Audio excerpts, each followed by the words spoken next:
வரணும், மேலும் எல்லாம் வல்ல அமையமுறை பிரார்த்திக்கும். பத்மா பெருமரம் ராஜேஷ் நாமக்கல்லை சேர்ந்த அவர்கள் அமைப்படுத்திருக்கிற இடத்திற்கு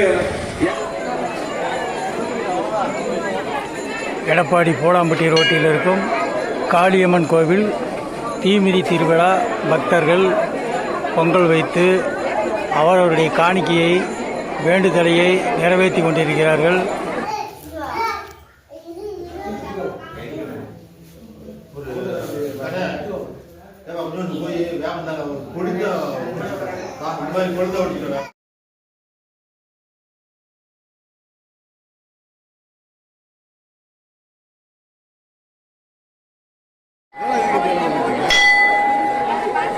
சத்யா, கோவில், நவனிதா, சீனிவாசன், கலா, ராஜீவ், நவீன், பழனியம்மாள், ராமமூர்த்தி, அன்பா, காயத்ரி, காவியா, துரைசாமி, மோகன், யோசினி அவர்